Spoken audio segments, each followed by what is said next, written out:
Welcome back. ಹಚ್ಚ ಹಸಿರು ಸುತ್ತಲೂ ಕಾಣುವ ಬೆಟ್ಟಗುಡ್ಡಗಳು, ಇವುಗಳ ನಡುವೆ ಕಾರ್ ಇಂಜಿನ್ ಸ್ಟಾರ್ಟ್ ಆಗಿತ್ತು. ಇವತ್ತಿನ ನನ್ನ ಪಯಣ ಸಾಗಿದ್ದು ಗವಿ ರಂಗನಾಥ ಸ್ವಾಮಿ ಬೆಟ್ಟ, ಹೊಸದುರ್ಗ. ನಮ್ಮ ಮಲ್ಲಂದೂರಿನಿಂದ ನಾನು ಪಯಣ ಬೆಳೆಸಿದಾಗ ಮುಂಜಾನೆ ಸರಿಸುಮಾರು 10 ಗಂಟೆಯ ಸಮಯದಂದು ನನ್ನ ಪಯಣವನ್ನು ಶುರು ಮಾಡಿದ್ದೆ. ಎಷ್ಟೋ ದಿನಗಳ ನಂತರ ಸೂರ್ಯನ ಕಿರಣಗಳು ಈ ಎಲೆಗಳ ಮೇಲೆಲ್ಲ ಬಿದ್ದು ಪ್ರಕಾಶಮಾನವಾಗಿ ಕಾಣುತ್ತಿತ್ತು.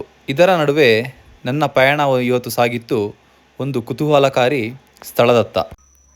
ಒಂದು ಅದ್ಭುತವಾದ, ವಿಶೇಷವಾದ ಹಾಗೂ ತುಂಬ ಪ್ರಸಿದ್ಧಿಯನ್ನು ಪಡೆದಿರುವಂಥ ಗವಿರಂಗನಾಥ ಸ್ವಾಮಿ ದೇವಸ್ಥಾನ. ಆ ಸ್ವಾಮಿಯ ದೇವಸ್ಥಾನ ಯಾವ ರೀತಿಯಾಗಿತ್ತು, ಅಲ್ಲಿನ ಪ್ರಸಿದ್ಧಿ ಏನು, ಅಲ್ಲಿನ ಇತಿಹಾಸ ಏನೆಂದು ಮುಂದೆ ತಿಳಿಸ್ತೇನೆ.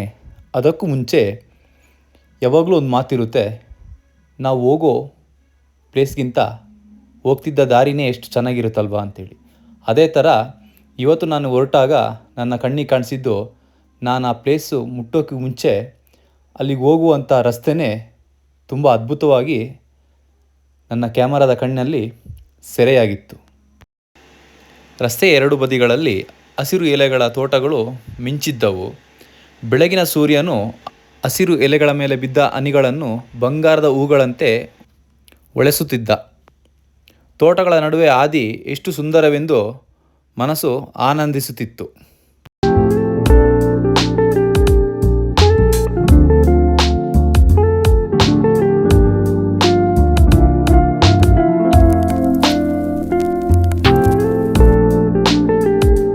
ಹಾಗೆ ಮುಂದೆ ಸಾಗಿ ಬರ್ತಾ ಮಲ್ಲಂದೂರಿನ ಶಾಂತತೆಯ ರಸ್ತೆಯಿಂದ ಚಿಕ್ಕಮಗಳೂರಿನ ಚಟುವಟಿಕೆಯ ರಸ್ತೆಗೆ ಎಂಟ್ರಿ ಆಯಿತು. ಅಲ್ಲಿಂದ ಪೆಟ್ರೋಲ್ ಹಾಕ್ಸ್ಕೊಂಡು ಚಿಕ್ಕಮಗಳೂರಿನ ಕಡೂರಿನ ಹೊರಟಾಗ ರಸ್ತೆಯು ವಿಶಾಲವಾಗುತ್ತಾ ಹೋಯಿತು. ದಾರಿ ಮಧ್ಯದಲ್ಲೇ ನಮಗೆ ಕಾಣಸಿಕ್ತು ಕೇಸರಿ ಫ್ಲಾಗ್ಗಳ ಹಾರಾಟ. ಗಣಪತಿ ಪ್ರತಿಷ್ಠಾಪನೆ ಆಗಿದ್ದರಿಂದ ನಮಗೆ ದಾರಿ ಮಧ್ಯದಲ್ಲಿ ಸಿಕ್ಕಂಥ ಪಟ್ಟಣ ಸಕ್ರಾಯಪಟ್ಟಣ. ಸಕ್ರಾಯಪಟ್ಟಣದಲ್ಲಿ ಕೇಸರಿ ಕಲರವನೇ ಆಗಿತ್ತು. ತುಂಬ ಚೆನ್ನಾಗಿತ್ತು ನೋಡೋತ್ತಿಗೆ. ಆ ದಾರಿಲಿ ಹೋಗುವಾಗ ತುಂಬ ಅದ್ಭುತವಾಗಿ ಕಣ್ಣಿಗೆ ಕಾಣಿಸ್ತಾ ಇತ್ತು. ಅಷ್ಟೊತ್ತಿಗಾಗಲೇ ಈ ಜರ್ನಿಯಲ್ಲಿ ನನ್ನ ಗೆಳೆಯರು ಕೂಡ ನನ್ನ ಜೊತೆ ಸೇರಿಕೊಂಡಿದ್ರು. ಮುಂದೆ ಅವ್ರ ಜೊತೆ ಮಾತು ಯಾವ ರೀತಿಯಾಗಿತ್ತು ಅಂತೇಳಿ ನೀವೇ ನೋಡ್ತಾ ಹೋಗಿ.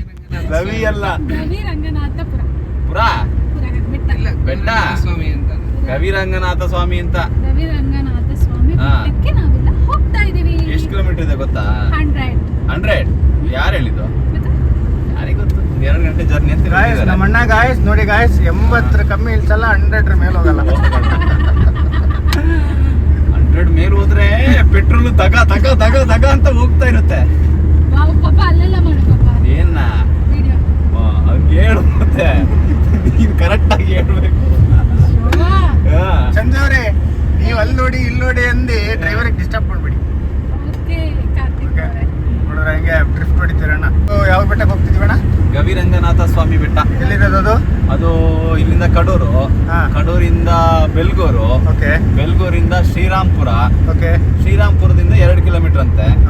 ನಾನು ಒಂದ್ 2 ಸರಿ ಹೋಗಿದ್ದೀನಿ. ಚೆನ್ನಾಗಿದೆ ಬೆಟ್ಟ, ಸಕ್ಕತ್ತಾಗಿದೆ. ಅದೆಲ್ಲ ಸ್ಟೆಪ್ಸ್ ಎಲ್ಲ ನಾವಿವತ್ತು ಅಲ್ಲಿ ಹೋಗ್ಬಿಟ್ಟು ಎಕ್ಸ್ಪ್ಲೋರ್ ಮಾಡೋಣ ಬೆಟ್ಟನ. ಬೆಟ್ಟನ ಎಕ್ಸ್ಪ್ಲೋರ್ ಮಾಡೋಣ. ಎಷ್ಟು ಮರಿ ಅಲ್ಲ, ಮೇನ್ ರೀಸನ್ ಈಗ ಹೋಗ್ತಿರೋದು ಅಲ್ಲಿ ತುಂಡು ತುಂಡು ಆಕ್ಚುಲಿ ತುಂಡು ರೀ ಅಲ್ಲ, ತಪ್ಪು ತುಂಡು ರೀಸನ್ಗೆಲ್ಲ ಅಲ್ಲ, ದೇವಸ್ಥಾನಕ್ಕೂ ಹೌದು ಹೋಗ್ತಿದೀವಿ, ಬಟ್ ತುಂಡಿರೋದಕ್ಕೆ ಹೋಗ್ತಿರೋದು. ವೆಜ್ ಇದ್ದಿದ್ರೆ ದೇವ್ರ ಯಾವ ತರ ಇದೆ ಹೇಳು? ಆಮೆ ಅವತಾರ. ಈಗ ನಮ್ಮ ಗುಂಡ ಅವ್ರು ಎಕ್ಸ್ಪ್ಲೈನ್ ಮಾಡ್ತಾರೆ. ಯಾಕಂದ್ರೆ ಅವರು ಎಕ್ಸ್ಪರ್ಟ್. ನನಗೆ ಗೊತ್ತಿರೋ ದೇವ್ರದು ಯಾವ್ದು ಆಮೆ ಅವತಾರ, ಕುರ್ಮ ಅವತಾರ ಅಂತಾರೆ. ಆ ಅವತಾರದಲ್ಲಿ ಇರೋದು ದೇವ್ರು. ಹೌದಾ? ಅಂತ ಹೇಳಿದ್ರೆ ಅಲ್ಲಿಗ ಈಗೇನ್ ಕುರಿ ಕೋಳಿ ಏನ್ ಮಾಡ್ತಾರೆ ಅಲ್ಲಿ ಆ ಬೆಟ್ಟದಲ್ಲಿ? ಅಂದ್ರೆ ಅದ್ ಬಂದ್ಬಿಟ್ಟು ಮೇಲ್ಗಡೆ ರಂಗನಾಥ ಸ್ವಾಮಿಗೆ ಇದ್ ಮಾಡಲ್ಲ, ನಾನ್ ವೆಜ್ ಅಲ್ಲ. ಕೆಳಗಡೆ ಕೆಂಚನಾಥ ಸ್ವಾಮಿ ಅಂತಿದೆ, ಅದಕ್ಕೆ ಮಾಡೋದು. ಅದಕ್ಕೆ ಮಾಡೋದು. ಇದಕ್ಕೆ ಬರೀ ವೆಜ್ ಊಟ. ಅದಕ್ಕೆ ನೆನ್ನೆ ಮಾಡಿದ್ರಲ್ಲ, ಅದು ಹೋಳಿಗೆ ಊಟ. ಬೆಳಗ್ಗೆ ಇದು ಏನದು ಬೆಣ್ಣೆ ಅಲಂಕಾರ ಎಲ್ಲ ಇದು ಮಾಡ್ತಾರೆ. ಅಲ್ಲಿ ವೆಜ್ ಊಟ. ಇವತ್ತು ಕೆಂಚನಾಥ ಸ್ವಾಮಿಗೆ ಕುರಿ ನ್ಯಾಷನಲ್ ಹೈವೇ. ಏನಂತ ಹೇಳಿದ್ರೆ 2 ವೇ ಮಾಡಿಲ್ಲ ಇನ್ನು. ಆಗಲ್ಲ ಇದಿಷ್ಟೇ. ನಮ್ಮ ಗಾಡಿ 100 ತಲುಪಿದೆ ಆಲ್ರೆಡಿ. ಸ್ಲೋ ಮಾಡೋಣ ಅಂತ ನೋಡ್ತಿದ್ದೀವಿ. ನೋಡೋಣ ಯೂಟ್ಯೂಬ್ ಅಂತ ಹೇಳಿದ ತಕ್ಷಣ ಸೌಂಡೇ ಇಲ್ಲ. ಅಷ್ಟೊತ್ತಿಗಾಗಲೇ ನಮ್ಮ ಪಯಣ ಕಡೂರು ಸಿಟಿಯನ್ನು ತಲುಪಿತ್ತು. ಕಡೂರಿನ ಆ ರಸ್ತೆಗಳ ಮಧ್ಯೆ ಇದ್ದಂಥ ಲೈಟ್ಗಳನ್ನ ನೋಡ್ತಾ ಖುಷಿ ಆಗ್ತಾಯಿತ್ತು. ಯಾಕಂತ ಹೇಳಿದರೆ ನಮ್ಮ ಚಿಕ್ಕಮಗಳೂರಲ್ಲಿ ಎಲ್ಲೂ ಸಹ ಈ ರೀತಿಯ ಲೈಟ್ಗಳ ವ್ಯವಸ್ಥೆ ಆಗಿರಲಿಲ್ಲ.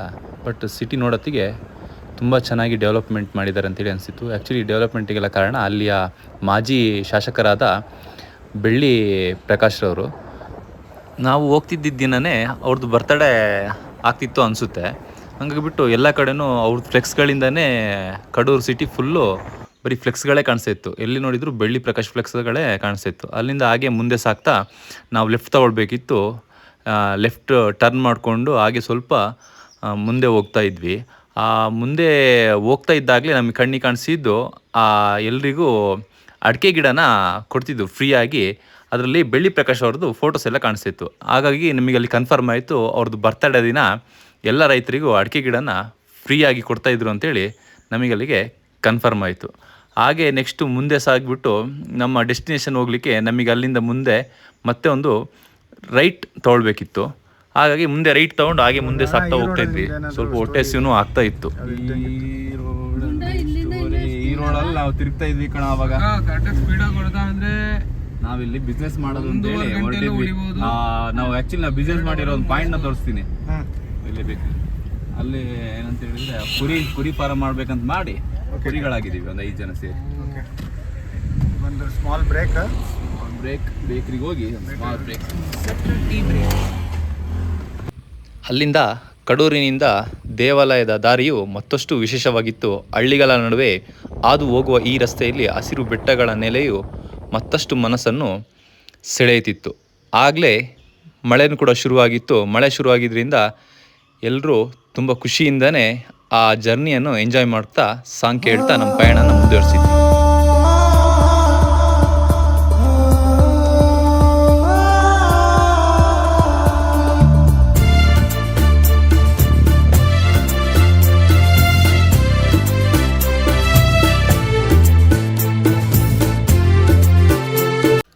ಅಷ್ಟೊತ್ತಿಗಾಗಲೇ ನಮ್ಮ ಮುಂದಿನ ಪಯಣ ಸಾಗುವಂಥ ದಾರಿ ಶ್ರೀರಾಮ್ಪುರವನ್ನು ರೀಚ್ ಆಗಿದ್ವಿ. ಅಲ್ಲಿಂದ ಇನ್ನೂ ಕೇವಲ 2 ಕಿಲೋಮೀಟ್ರ್ನಲ್ಲಿ ನಾವು ಹೋಗಬೇಕಾಗಿರೋ ಡೆಸ್ಟಿನೇಷನ್ ಇತ್ತು. ಹಾದಿಯ ಕೊನೆಯ ಸುತ್ತು ತಿರುವಿದಾಗ ದೂರದಲ್ಲಿ ಗವಿರಂಗನಾಥ ಸ್ವಾಮಿ ದೇವಾಲಯದ ಗೋಪುರವು ಕಣ್ಣು ಹಿಡಿಯಿತು. ಬಿಳಿ ಬಣ್ಣದಲ್ಲಿ ಹೊಳೆಯುತ್ತಿರುವ ಆ ಗೋಪುರವು ಹಸಿರು ಮರಗಳ ನಡುವೆ ಪವಿತ್ರ ತೇಜಸ್ಸಿನಿಂದ ಮಿನುಗುತ್ತಿತ್ತು. ನಾವು ಅಷ್ಟೊತ್ತಿಗಾಗಲೇ ದೇವಸ್ಥಾನದ ಕೊನೆಯ ದಾರಿಯನ್ನು ನಾವು ಅಲ್ಲಿಯೇ ಕಾರಿನ ಪಾರ್ಕಿಂಗನ್ನು ಮಾಡಿದ್ವಿ. ಕಾರಿಂದ ಕೆಳಗಿಳಿದ ತಕ್ಷಣ ದೂರದಿಂದ ಕಾಣಿಸಿತ್ತು ಗವಿರಂಗನಾಥ ಸ್ವಾಮಿಯ ಬೆಟ್ಟ.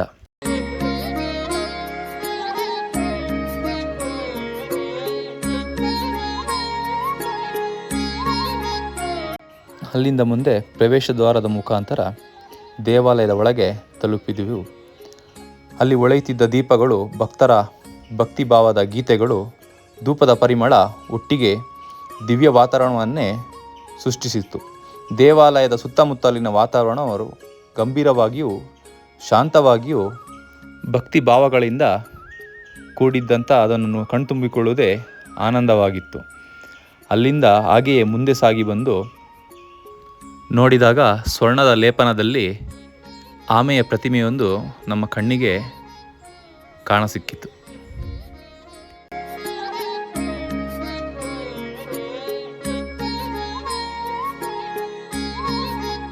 ಅದನ್ನು ನೋಡಿಕೊಂಡು ದ್ವಾರವನ್ನು ಪ್ರವೇಶಿಸಿ ಮೆಟ್ಟಿಲುಗಳ ಮುಖಾಂತರ ಗವಿರಂಗನಾಥ ಸ್ವಾಮಿಯ ದರ್ಶನವನ್ನು ಪಡೆಯಲು ನಾವೆಲ್ಲರೂ ಕಾತುರರಾಗಿದ್ದೇವೆ. ಸಮಯ ಕೂಡ ಆಗಿದ್ದರಿಂದ ದರ್ಶನದ ಭಾಗ್ಯ ದೊರೆಯುತ್ತದೋ ಇಲ್ಲವೋ ಎನ್ನೋ ಅನುಮಾನದಲ್ಲಿಯೇ ನಮ್ಮ ಪಯಣವನ್ನು ಹಾಗೆಯೇ ಮೆಟ್ಟಿಲುಗಳ ಮುಖಾಂತರ ಮುಂದುವರಿಸಿದ್ದೀವಿ.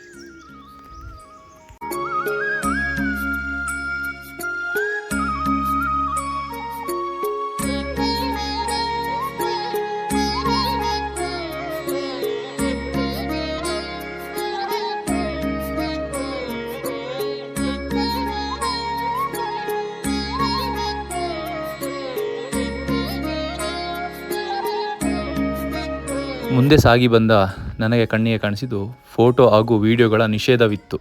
ಆದ್ದರಿಂದ ಮುಂದಿನ ವಿಡಿಯೋವನ್ನು ನಾನು ಮಾಡಲು ಸಾಧ್ಯವಾಗಲಿಲ್ಲ. ಆದರೆ ನನಗೆ ದೇವರ ಫೋಟೋ ಒಂದು ಸಿಕ್ಕಿದ್ದರಿಂದ ಯಾವ ರೀತಿಯಾಗಿ ಉದ್ಭವವಾಗಿದೆ ಅಂತೇಳಿ ರೀತಿಯ ಮೂರ್ತಿಯನ್ನು ನಾನು ನಿಮಗೆ ತೋರಿಸ್ತಿದ್ದೇನೆ. ನಾವು ದೇವಾಲಯದ ಒಳಗೆ ಪ್ರವೇಶಿಸಿದಾಗ ಗವಿರಂಗನಾಥ ಸ್ವಾಮಿಯ ಮೂರ್ತಿಯು ಕಂಗೊಳಿಸುತ್ತಿದ್ದ. ಭಕ್ತರು ತಮಗೆ ಬೇಕಾದ ರೀತಿಯಲ್ಲಿ ಪ್ರಾರ್ಥಿಸುತ್ತಿದ್ದರು. ಕೆಲವರು ಸುತ್ತಿಗೀತೆ ಆಡುತ್ತಿದ್ದರು, ಕೆಲವರು ಕಣ್ಣು ಮುಚ್ಚಿ ಜ್ಞಾನದಲ್ಲಿದ್ದರು. ಆ ಮೂರ್ತಿಯು ಮುಂದೆ ನಿಂತಾಗ ಮನಸ್ಸು ಖಾಲಿಯಾಗಿ ಬಿಟ್ಟಂತೆ, ತಾವು ತಂದಿದ್ದ ಭಾರವನ್ನೆಲ್ಲ ಬಿಟ್ಟು ಹೋಗಿದಂತೆ ತೋರಿ ಬಂತು.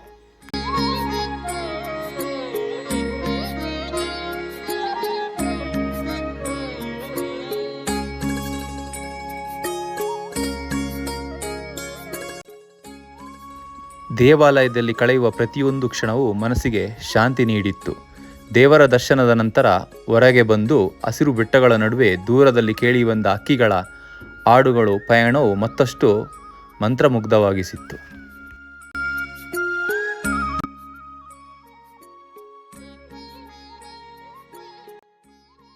ನಾವೊಂದು 50-60 ವರ್ಷದಿಂದ ಇದ್ದೀವಿ.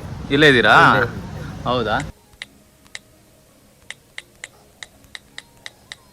ಮುಂಚೆ ಬೆಟ್ಟದ ಮೇಲೆ ಒಂದು ಗುಹೆ ಇತ್ತಂತೆ. ಆ ಗುಹೆಯಲ್ಲಿ ರಾಜರ ಕಾಲದಲ್ಲಿ ಅವಾಗ ಯಾರೋ ಬಂದು ದನಗಳು ಮೇಯಿಸ್ಕೊಂಡು ಹೋಗ್ಬೇಕಾದ್ರೆ ಅದೇ ಈ ವಿಷ್ಣು ವೆಂಕಟರಮಣ ಸ್ವಾಮಿ ತಿರುಪತಿಲಿ ಹಂಗೆ ಇದು ಹುತ್ತದೊಳಗೆ ಕೂತ್ಕೊಂಡು ತಪಸ್ಸು ಮಾಡ್ತಿದ್ನು, ಆ ಥರ ಸ್ವಾಮಿ ನೆಲೆಸಿದಾಗ ಅದು ದನ ಹಸು ಹಾಲು ಕೊಡೋದಂತೆ ಅದೇ ಥರನೇ. ಯಾವುದು ಹುತ್ತದೊಳಗಡೆಗೆ ಹಾಲು ಕೊಟ್ಟಾಗ ಅವರು ಮಾಲೀಕರು ಗೌಡ್ರ ಮನೆಯವರು ಹಾಲನ್ನೇ ಕೊಡ್ತಾ ಇಲ್ವಲ್ಲ, ಇದೇನು ಹಿಂಗಾಗುತ್ತೆ ಅಂತ ಹೇಳಿಬಿಟ್ಟು ಹಸು ಕಾಯನಿಗೆ ಗಲಾಟೆ ಮಾಡಿ ಬೈದು ಇದು ಮಾಡಿದ್ರಿಂದ ಈ ಥರ ನಾನು ಮೇಯಿಸ್ಕೊಂಡು ಬರ್ತಾ ಇದ್ದೀನಿ, ಅದರಿಂದ ಏನು ಗೊತ್ತಾಗ್ತಾ ಇಲ್ಲ ಅಂದಾಗ ಇನ್ನು ಮರು ದಿವಸ ಹಿಂದೆ ಹೋಗಿ ನೋಡಿರಂತೆ ಆ ಹುತ್ತದಲ್ಲಿ ಹಾಲು ಕರೀತಾ ಇತ್ತು ಹಸು.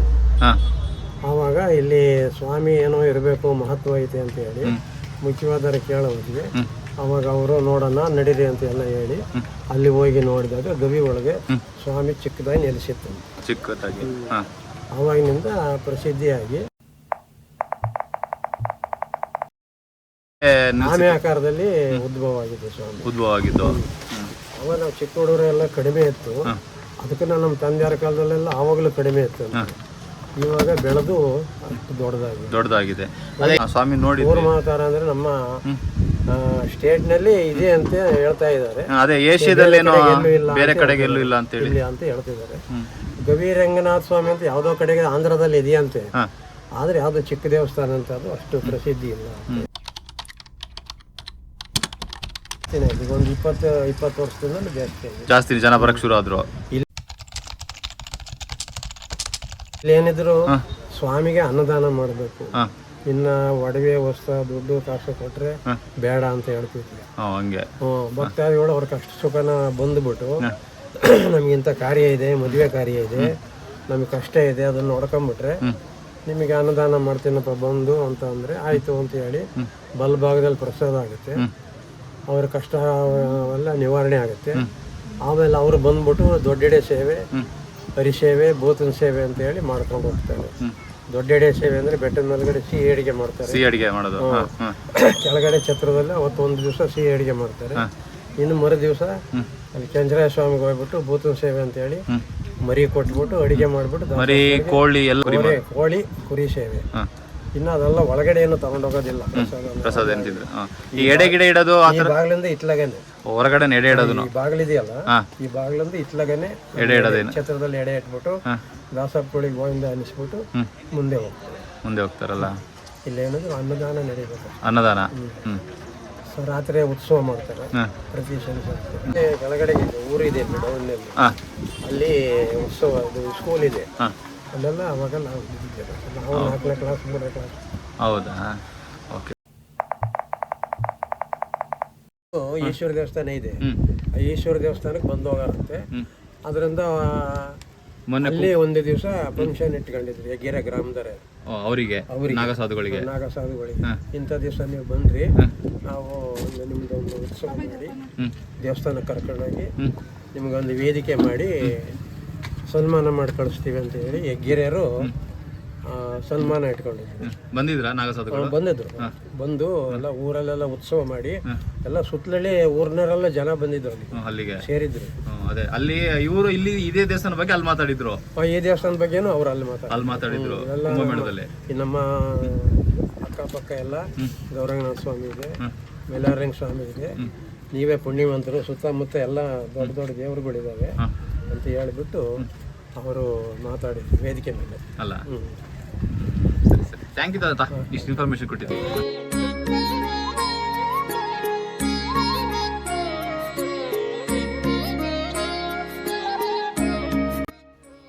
ವಿಷ್ಣುವಿನ ದಶಾವತಾರಗಳಲ್ಲಿ ಒಂದು ಕುರ್ಮಾವತಾರ. ಪುರಾಣಗಳ ಪ್ರಕಾರ ದೇವತೆಗಳು ಮತ್ತು ಅಸುರರು ಅಮೃತವನ್ನು ಪಡೆಯಲು ಸಮುದ್ರ ಮಂಥನ ಮಾಡಿದಾಗ ಮಂದರ ಪರ್ವತವನ್ನು ಮಂಥನದ ದಡವಾಗಿ ಬಳಸಿಕೊಂಡಿದ್ದರು. ಆದರೆ ಆ ಪರ್ವತವು ಮುಳುಗಲಾರಂಭಿಸಿತು. ಆ ಸಂದರ್ಭದಲ್ಲಿ ವಿಷ್ಣುವು ಆಮೆ ರೂಪವನ್ನು ಪಡೆದು ಪರ್ವತವನ್ನು ತನ್ನ ಬೆನ್ನಿನ ಮೇಲೆ ತಾಳಿದನು. ಈ ಘಟನೆಯ ಮೂಲಕ ಜಗತ್ತನ್ನು ಉಳಿಸಿದ್ದಾನೆ ಎಂದು ಪುರಾಣಗಳಲ್ಲಿ ಹೇಳಲಾಗಿದೆ.